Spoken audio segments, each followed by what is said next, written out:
Hey, Adam here with a simple and fast review of the Ture Filter S replacement filter set. This is a 4-piece set. We're going to open it up, show you what it looks like. We're going to test them out. Not going to show you the test, but of course going to test them out and let you know whether or not it's worth buying. All right, so as we get, I'll just get one of them out of the box just to show it to you.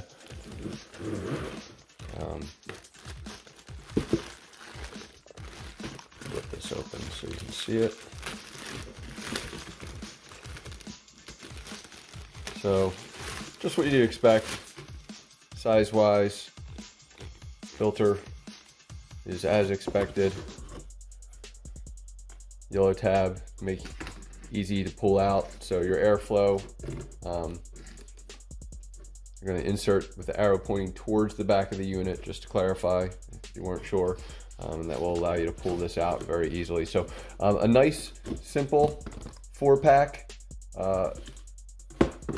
Replacement filters. That's really the whole goal here, is a nice and simple, affordable way to replace your filters, because if you have a lot of air filters in your house, you go through a ton of these. So, economy is always a good thing. So being efficient with your dollar is what I recommend. So these are totally worth buying.